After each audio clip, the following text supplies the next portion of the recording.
첫 번째는 성령에 속한 사람.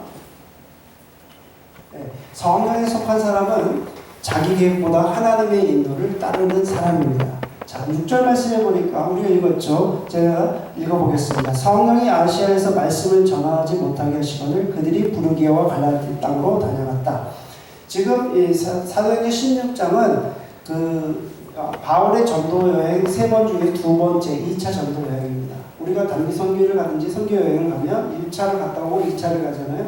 그럼 여러분 첫 번째 갔다 오면 어떻게 합니까? 계획을 하게 되겠죠. 아, 이 첫 번째 갔는데 두 번째는 우리가 어떻게 가야 되겠다. 또 어떤 계획을 가지고 가죠. 그런데 바울이 세운 계획이 있었습니다. 그 계획은 뭐냐면 아시아, 특히 그 비두니아라고 하는 지역으로 가기를 원해서 그들이 계속적으로 그 계획을 가지고 가거든요. 그런데 성령님께서 막으셨다. 오늘 말씀해 보니까 성령님께서 아시아에서 말씀을 전하지 못하게 하셨다. 여기서 여러분 막으셨다, 못하게 하셨다 이 표현을 찾아보면은 그냥 강하게 차단하다, 강하게 멈추다, 막아 세우다입니다.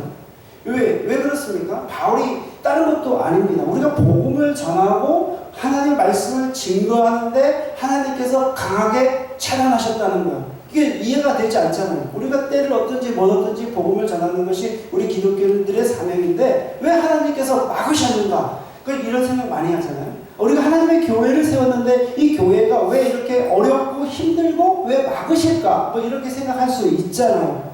그런데 왜일까? 하나님의 선한 계획조차도 하나님께서 막으신다는 거예요. 그러면 왜 막으실까라고 그 질문을 던져야 되는 거죠. 왜 막으셨는가? 그것은 하나님의 더 크신 계획이 있기 때문이다 라는 거예요. 아멘. 아멘. 아멘. 여러분 마게도냐 환상을 통해서 보면 우리는 다 아는 내용이니까 그렇지, 여러분 그 상태에서 보면 바울과 실라가 복음 전도하는 무언가 계획을 잡아서 하나님의 선한 계획대로 복음을 전하기 위해서 가는 거지 다른 거 하는 거 아니지 않습니까? 그런데 성령님께서 아시아에서 복음을 전하지 못하게 하셨다, 막으셨다라고 했을 때 그 당시에 이 바울이 어떻게 생각했겠습니까? 마찬가지입니다. 여러분 마게도냐 환상을 통해서 유럽의 그 복음의 문을 여시기 위해서 하나님께서 강력하게 막으셨다는 거예요. 그래서 여러분 성령에 속한 사람이 어떤 사람인가? 그 사람은 좋은 계획보다 하나님의 계획을 먼저 선택하는 사람입니다. 우리 인간이 보기에 와 이거 좋은 계획이야, 이거 정말 선한 계획이야 라고 할지라도 여러분 성령에 속한 사람은 하나님의 계획을 선택하는 사람이라는 것입니다. 아멘. 그래서 여러분 우리가 지금 문제가 생겼다고 해서 좌절할 필요가 없어요. 한번 길게 보자고요. 우리가 문제가 생기면 여러분 하나님의 계획은 우리가 닥친 그 문제보다 그 상황의 문제보다 하나님은 더 크신 분이시다. 아멘.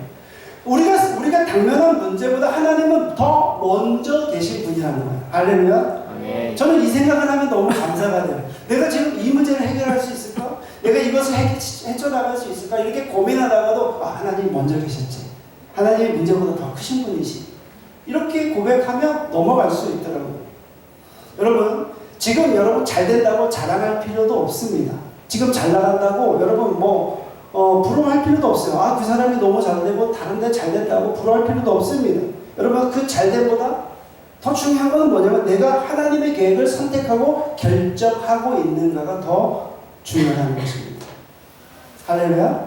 아멘. 두 번째 제가 생각해 볼 것은 성령에 속한 사람은 두 번째.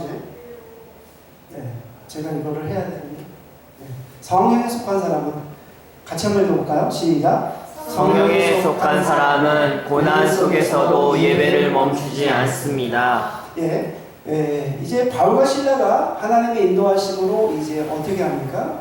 그 유럽으로 건너오죠. 그런데 사람들이 유럽으로 건너왔으면 어떤 하나님의 인도하심으로 왔기 때문에 엄청난 기대가 있을 거라 생각했어요. 근데 막상 와보니까 어떻게 됐습니까? 바울이 결국 억울한 누명을 쓰고 감옥에 갇히게 됩니다. 억울한 누명을 써서. 감옥에서 어떻게 되면 매를 맞아요. 그리고 이 발목에 착고가 되고 그 다음에 깊은 옥에 갇힙니다. 여러분 인간적으로 보면은 최악의 상황이죠.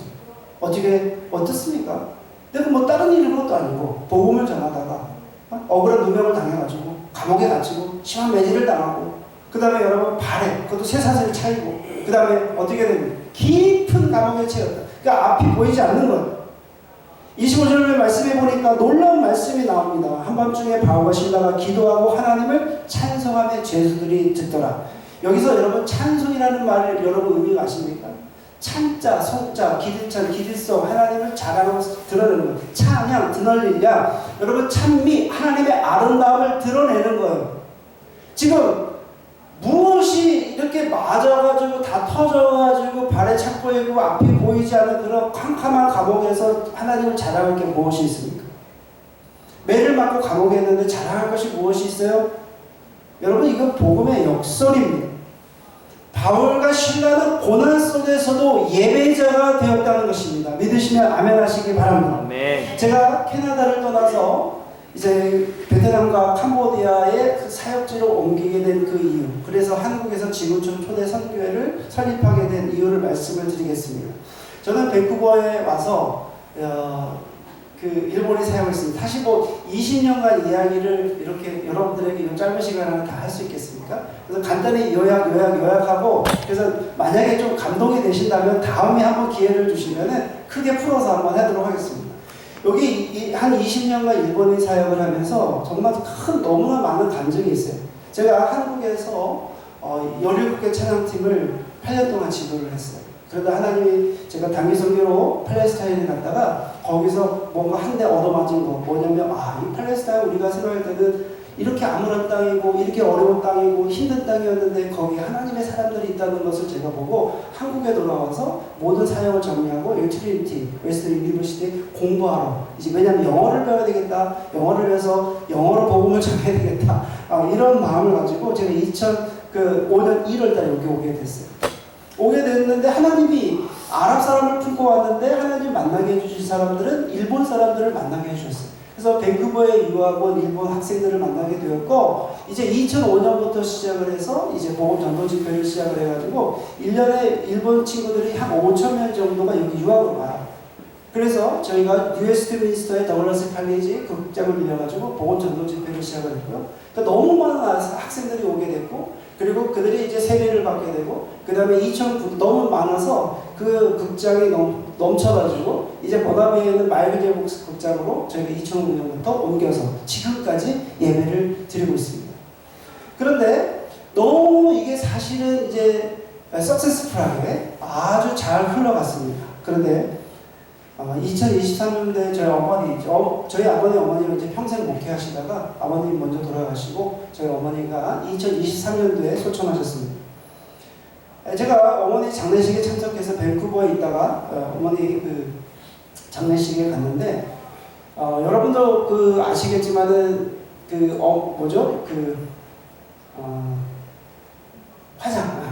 화장할 때 여러분 보셨습니까? 안 보셨죠? 보셨습니까? 제가 어쩌다가 벽에 대한 얘기하는 것 같아요. 네, 그건 아니지. 보셨죠? 네. 아시죠? 네. 네, 그 어머니에게 그 시체가 들어갔다가 나오는 딱 1시간 걸려요. 그래갖고 나오는데 유골이 이렇게 나오는데 그거를 이렇게 이런 뭐 통에 주시더라고요. 그걸 딱 받았는데 제가 충격을 받았어요. 왜 충격을 받았냐면은 진짜 인생이 이런 거구나. 우리 어머니 아버님 평생 이렇게 몇십 년 동안 이렇게 헌신하고 그렇게 교인들에게 그냥 등살을 당하다가 스트레스 받으셔가지고 당뇨 합병증으로 거의 눈도 신경, 신장 투석 모든 장기가 다 나빠져가지고 그걸 내가 다 봤거든요. 여러분 목회가 쉬운 게 아니에요. 우리 목사님 사모님 얼마나 스트레스 받으시는지 제가 딱 보기만 해도 압니다. 제가 어릴 때 어머니 아버지가 막 그거 우는 거 너무 많이 봤거든요. 그러니까 나는 목사 안 돼야지 이렇게 버티다가 결국에 이렇게 됐는데, 그런데 이제 어머니가 이제 마지막에 그렇게 돌아가시는 장면을 보니까 제 마음이 너무 안 좋더라고요. 물 좀 주실래요? 거기 물 좀 주실래요? 왜냐하면 평생 그렇게 사셨기 때문에 그럼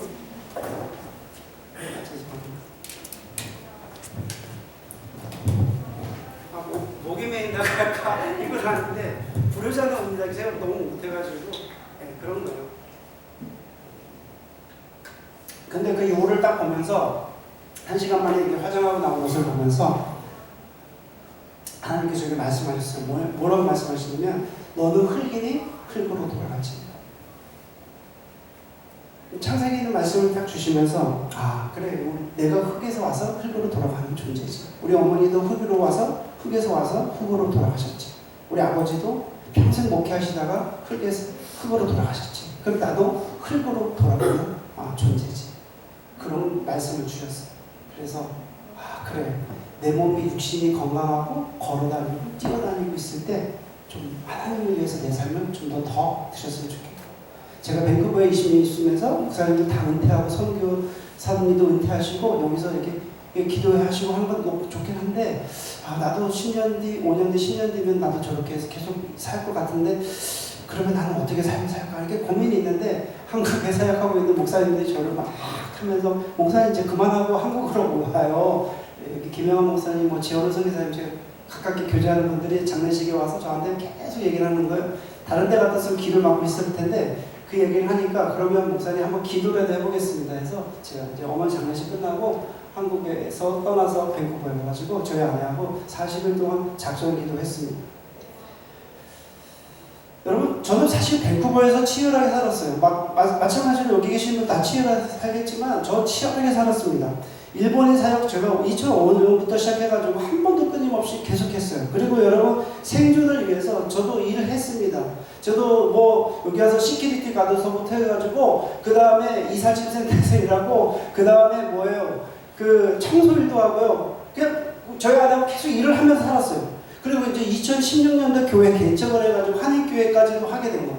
이 어느 세 가지 하나 포기할 수가 없었어요. 새벽 3시부터 일어나서 제가 일을 했고요. 교회가 어렵기 때문에 사례비 받지 않았어요. 여러분 나는 한 명의 성도로서 하나님을 섬기고 싶었어요. 그래가지고 교회에 나오는 모든 헌금을 베트남 선교사님, 또 캄보디아 선교사님, 또 일본인 선교, 케냐 선교사님을 후원했습니다. 그런데 그런 생각하면서 여기 와가지고 장례식 끝나고 저기 와가지고 정말 치열하게 살았는데 여기 와서 40일 작정 기도를 했어요. 작정 기도를 했는데 저는 기도한 지 딱 이틀 만에 성령이 주시는 그 말씀이 있었어요. 야, 익숙함으로부터 떠나라. 지금 딱 이틀 만에. 근데 저 얘기하지 않았어요. 저한테. 그래서 40일 끝날 때까지 얘기하자고 계속 기도하고 했는데 저희 아내한테 마지막에 40일 끝나고 40일 작전 기도 끝나서 아내한테 물어봤어요. 당신은 어떤 말씀 주셨습니까? 근데 저희 아내가 이렇게 얘기했대요. 뭐라고 하냐면 하나님은 이 세상 어디 하나 계신다. 그런 말씀을 주셨대요. 그래서 제가 그 말씀 듣고 그러면 어디 하나 계시면은 밴쿠버뿐만 아니라 한국도 계시고 다른 데 온 세계에 다 계시는 거니까 어디 떠나도 되겠네. 이렇게 해서 제가 제 나름대로 자의적으로 해석했어요. 나중에 물어보니까 저희 아내는 그런 말이 아니었는데 저는 자의적으로 해석해서 그래? 그러면은 제가 우리가 이제 떠나자. 익숙함으로 떠나자. 그래서 어디로 갈지 몰라가지고 제가 우리 제일 먼저 밴쿠버에서 사역하는 걸 정리해야 되기 때문에 이제 일본인 교회 목사님하고 사역자들한테 제가 다 전화하고 얘기했어요. 이제 올해가 마지막입니다. 근데 한 가지 제가 들었던 생각은 2012년부터 여기서 좀 참 어떻게 보면은 참 이렇게 오지랖이 넓은 건지 모르겠지만 여기서 선교해 주시는 마음이 있어가지고 뭐든지 순종했던 것 같아요. 뭐냐면 홈리스 사역도 하고 원주민도 하고 그 다음에 필요에 따라서 그 원하면 계속 했거든요. 근데 여기서 2012년에 제가 뭘 하냐면 사역하면서 대학생들 데리고 캄보디아를 갔어요. 2012년부터 매년마다 2주씩 갔는데 그때 캄보디아를 가보니까 이 캄보디아가 너무나 예쁜 거예요.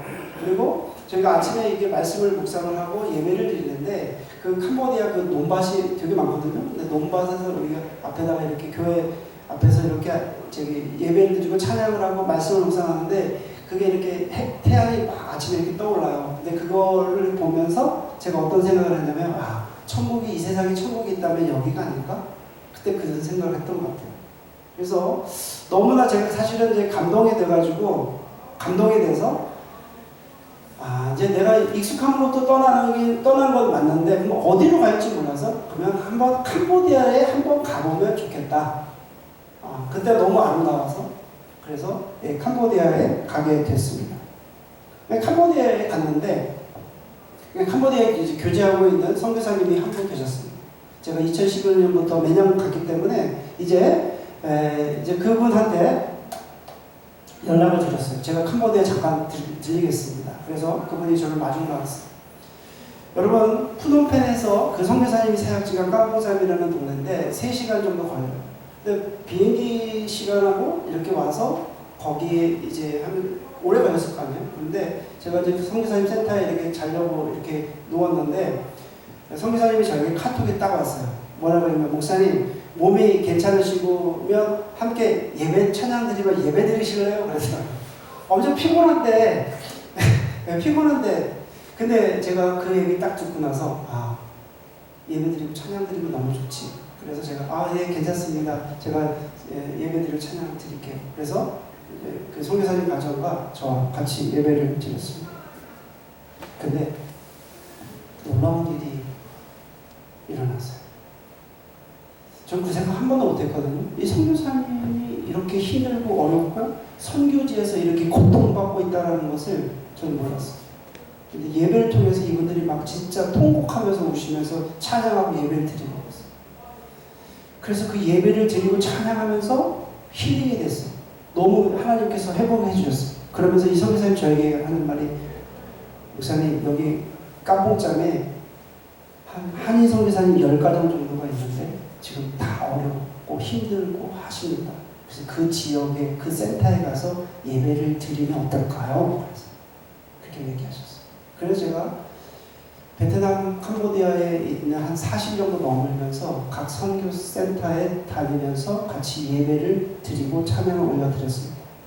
근데 제가 깨달은 게 뭐냐면, 선교지에 필요한 것이 예배이다라는 것을 알게 되었어요. 불교의 나라, 캄보디아는 불교의 나라인데 98%가 불교를 믿어요.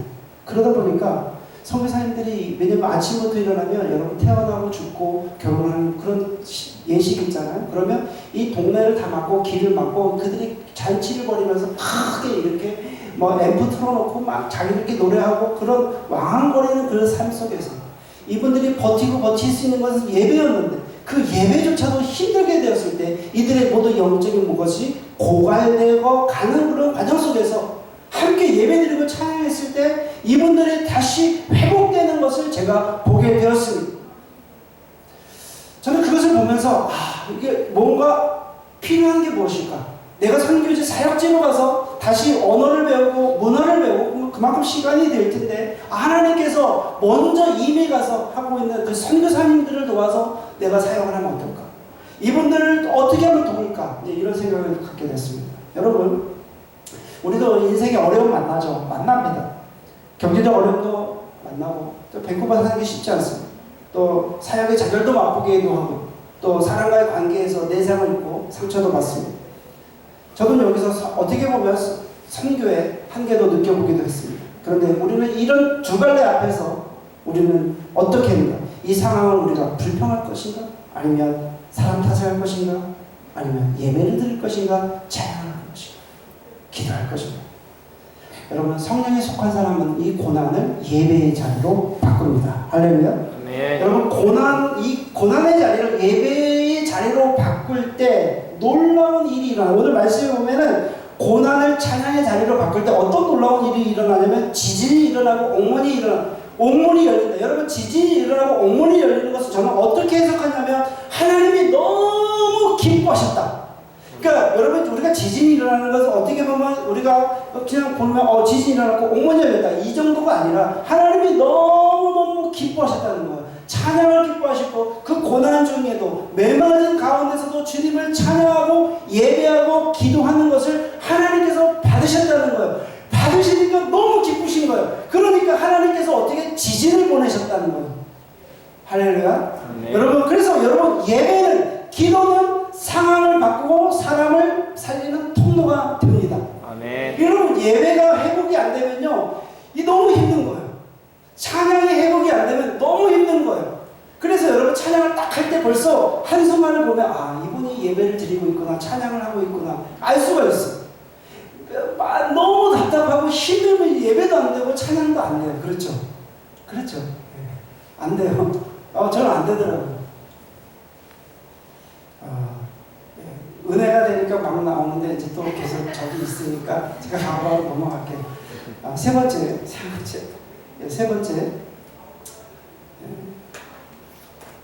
같이 읽어보겠습니다. 시작. 성령에 속한 사람은 자기 구원에 머물지 않고 생명을 살립니다. 여러분 바울과 시라가 감옥에 갇혔는데 그 감옥문이 열리죠. 지진이 일어나서. 여러분 죄수들이 사실은 도망칠 수도 있었죠. 근데 도망갔습니까? 안 도망갔죠. 사실 그것을 보고 간수가 자결하려 하죠. 근데 바울이 외칩니다. 뭐라고 얘기하냐면 바울이 크게 소리질러 이르되 내 몸을 상하지 말라. 우리가 다 여기 있노라. 여러분 바울이 왜 도망치지 않았을까요? 왜일까? 저는 이런 질문합니다. 그것은 바로 한 영혼이 소중했기 때문에 그렇다는 거예요. 그 결과는 오늘 말씀에 나오는데 간수와 그 온 집이 예수를 믿고 세례를 받고 구원을 받았다는 거예요. 그래서 여러분 성령님에 속한 사람은 결국 나 혼자 잘 사는 게 아니라 함께 살자를 선택합니다. 함께 살자. 교회도 내 교회만 잘 살자 그게 아니라 함께 같이 사는 교회, 연합하는 교회가 된다는 거예요. 제가 이번에 베트남 단기 선교 중에 이제 크리스마스 성탄절 콘서트를 한국에 있는 그 팀들하고 같이 가서 했는데 먼저 팀들을 제가 한국으로 다 보내고 저는 이제 거기 남아서 그 대학생들을 세미나 하면서 있었어요. 그리고 나서 이제 마지막 한국으로 돌아오는 날 한 선교사님이 저를 만나자고 했어요. 근데 그 선교사님이 베트남에 온 지가 2006년도에 이분이 오셨는데 이분이 이제 저한테 하는 얘기가 있었어요. 뭐라고 얘기하시냐면은 목사님 저는 여기 와가지고 2006년도에 선교사 파송돼서 왔는데 선교비가 다 끊겼어요. 협력교회도 다 끊기고. 그래서 저는 너무 이상하잖아요. 다 끊겼대요. 선교비도 끊기고 후원도 끊기고 뭐 협력도 다 끊기고 그래서 지금 너무 힘들대요. 제가 그 말씀을 듣고 나서 두 가지 생각이 들었어요. 첫째, 아니 20년이 다 돼가는데 선교 후원이 다 끊어진다는 것은 하나님께서 주신 사명이 다 끝났다는 거 아닌가? 그렇죠? 다 끊겼으면 이런 생각이 하나 들었고 인간적으로. 두 번째 생각은 어떤 사역을 했길래 다 끊어졌을까? 그래서 제가 선교사님께 여쭤봤어요. 선교사님 어떤 사역을 하셨어요? 그런데 선교사님이 본인이 사역한 이야기를 이렇게 하셨는데 제가 그 얘기를 객관화시켜서 들어보니까 한국 교회가 계속 지속적으로 이 선교 이렇게 후원을 하기라는 것은 좀 약간 부족할 수 있다. 그러니까 계속 후원할 수 있는 사역이 아니라고 제가 판단했어요. 그래서 제가 질문했어요. 이 선교사님이 뭐라고 질문했냐면 선교사님 이렇게 선교비가 다 이제 끊기고 파송이 다 끊겨서 이제 한국으로 돌아가셔야 된다고 하면 그러면 이 베트남을 떠나기 전에 마지막으로 하고 싶은 정말 이것을 꼭 하고 내가 돌아가야 되겠다 하고 한 그런 사역이 있으십니까? 그랬더니 이 선교사님이 하시는 말씀이 이렇게 말씀하시더라고요. 사실 본인이 베트남에 와가지고 이제 그 가정교회를 개척을 했다는 거예요. 짜빈이라는 지역에다가 베트남 교회를 개척을 했대요. 근데 그 교회 개척을 했는데 이제 팬데믹이 일어나면서 그 가정교회가 이렇게 없어졌대요. 그리고 그 주변에 있는 교회를 가서 예배를 드리면서 이렇게 서로 이제 후원하고 이렇게 했었는데 이제 올해는 그러니까 작년이죠. 2025년에 너무 경제적으로 어려워가지고 그 교회를 방문하지 못했다는 거예요. 그래서 자기가 만약에 이제 모든 사역을 접고 한국으로 돌아가게 된다면 이제 그 교회에 가서 그 주변에 있는 교회에 가서 같이 예배를 드리고 또 성탄절 하니까 성탄절 선물도 나누고 싶다는 거예요. 제가 그 이야기를 듣고 제가 성령님께서 저에게 마음에 감동을 주셨어요. 그래서 감동을 주셔가지고 그러면은 그 지역을 방문해서 예배를 드리고 또 성탄절 행사하는데 재정이 얼마나 듭니까? 그랬더니 그 선교사님이 저한테 그 재정을 얘기하시더라고요. 가는데 비용, 오는데 가는 거, 호텔비, 체류비, 성탄절 선물을 교인이 몇 명에 얼마 해가지고 저한테 얘기를 하시더라고요. 그래서 제가 뭐라고 얘기했냐면 알겠습니다. 그러면 선교사님 제가 이 모든 금액 재정을 제가 후원할 테니까 대신에 이거를 사역을 하시고 저한테 꼭 어떤 일이 일어났는지 말씀해 주세요. 그리고 나서 제가 한국에 돌아왔어요. 한국에 돌아왔는데 성탄절이 끝나고 며칠 지나고 나서 선교사님이 전화하셔가지고 제가 이제 받았는데 선교사님이 울면서 전화하시더라고요. 왜 성교사님 그게 어떻게 됐어요? 그랬더니 이 성교사님이 하시는 말씀이 이 교회를 갔는데 이제 마지막이라고 생각하니까 너무 마음이 아프더래요. 그래가지고 그 교회 저녁에 토요일 날 가서 토요일 가가지고 철야기를 하시더라고요. 그 교회 베트남 교회 가서 이제 기도를 하는데 내가 이제 마지막이다. 이제 더 이상 뭐 후원도 없고 파송도 없고 이제 다 끊겼으니까 이제 가야지. 마지막으로 예배다 생각하고 이분이 거기서 밤새껏 기도했대요. 그러면 이제 그 다음날 주일날 이제 전도 집회를 이렇게 해서 선물을 보내는 이렇게 준비를 목사님하고 이렇게 해서 전도 집회 이렇게 했는데 글쎄 새로 이렇게 초청돼서 온 사람들이 30여 명이 이렇게 왔대요. 그 교회, 베트남 교회. 여러분, 베트남에서 이 인원이 얼마나 대단한지 아십니까? 1억 2천만 명이 살고 있는 도시에서 지금 기독교인들이 0.2, 뭐 0.3, 그런 정도의 기독교인들이 지금 얼마 없거든요. 그런데 한 베트남 교회에서 초청잔치를 했는데 믿지 않는 불신자들이 30여 명 넘게 왔다는 건 엄청난 숫자거든요. 성교사님 그런 모습을 보면서 너무나 감동이 되는 거예요. 그리고 또 한 가지는 뭐냐면 이제 국경 근처에 있는 교회를 갔는데 거기는 이제 그 캄보디아 사람들이 넘어와가지고 베트남에 사는 크메르 사람들이 막 사는 마을. 그런데 그 마을에서 이제 그 교회에 가서 예배를 드리는데 그 마을의 제 리더, 장로죠. 리더가 뭐라고 얘기했냐면 거기는 시족사이기 때문에 그 장로의 그 리더의 결정이 곧 마을의 결정이에요. 그런데 그 리더가 뭐라고 결정했냐면 이렇게 결정했대요. 올해부터 이제 우리 크메르 여기 있는 사람들은 기독교로, 원래 불교가 98%잖아요. 기독교로 바꾸기로 결정을 했다는 거예요. 이분이 그걸 얘기 듣고 너무 놀래가지고 저한테 연락이 오십니다. 그러면서 목사님 제가 여기서 해야 될 일이 사명이 여기 더 있는 것 같아요. 그래서 기도 부탁합니다. 이렇게 해서 연락이 오셨더라고요. 여러분 말씀 원래 10분만 하려고 했는데 이렇게 뭐 간증 좀 하다 보니까 시간이 좀 됐어요. 그래서 미션 리포트를 좀 짧게 이렇게 할게요. 이제 우리가 어디에 속한 사람인가? 성령에 속한 사람인가? 아니면 나는 내 계획에 익숙한 사람인가? 나 자신에 속한 사람인가? 성령에 속한 사람인가? 이걸 물어봐야 돼요. 그래서 오늘 말씀을 통해서 성령님께 모두 속하시기를 주의 이름으로 축원해 올립니다. 근데 성령님께 속한 사람은 두 가지가 반드시 있어요. 뭐냐면 매일 순종이 있어야 됩니다. 매일매일 하나님의 뜻대로 순종하는 게 있어야 되고요. 매일 말씀에 순종하는 게 있어요. 제가 캐나다 밴쿠버에 와서 하루도 빠짐없이 한 게 있어요. 그게 뭔지 아십니까? 하루도 빠짐없이 한 게 있어요. 그게 뭐냐면 Our Daily Bread라는 데일리 말씀을 아침 6시부터 8시까지 2시간씩 매일 말씀을 묵상하고 그것을 요약해서 제 단체에게 페이스북에 계속 올렸어요. 20년. 하나님 주시는 말씀을 먹고 그 말씀대로 순종하기 위해서 매일 말씀을 읽고 묵상했어요. 매일 순종. 그러니까 성령에 속한 사람은 매일 순종이 있어야 됩니다. 오늘 순종하고 내일 불순종하고가 아니라 매일 순종하시고 매일이 얼마나 어려운지 아십니까? 무언가하면 요거는 제가 여기 한 30일 정도 여기 와 있는데 저희 아내가 여기 있으니까 뭐 제가 거짓말 할 수 없겠죠. 저 매일 가죠, 그죠? 네, 매일 아침에 일어나가지고 맥도날드 갑니다. 왜냐면 교회 문 닫았으니까 아침 5시 반 막 일어나서 말씀 묵상하러 가요. 근데 저는 그 시간이 너무 행복해요. 왜냐면 하나님과 클로즈 릴레이션십이니까 하나님과 친밀한 그 교제하는 저의 어떤 루틴이기 때문에 갑니다. 그러면 하나님께서 말씀을 통해서 말씀해 주세요. 성령에 속한 사람들은요 매일 말씀에 순종하시고. 아멘. 아멘. 아멘. 여러분 매일 순종해. 또 한 가지가 있어요.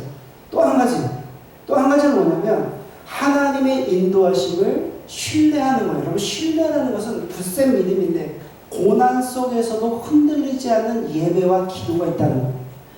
여러분 하나님께서 여러분 함께 하신다는 것은 하나님은 이 문제보다 더 크신 분이시기 때문에 여러분 고난 속에서도 어려움 속에서도 하나님이 지켜주심을 믿습니까? 아멘. 여러분 그게 여러분 굳센 믿음이에요. 그렇게 되면 우리 삶은 어떻게 되냐면 영혼을 살리는 삶이 됩니다. 이것이 성령님께 붙들린 사람의 특징이에요. 그래서 오늘 말씀을 듣는 모든 분들이 성령님께 속한 사람이 되셔서 세계를 품은 교회. 너무 멋있어요.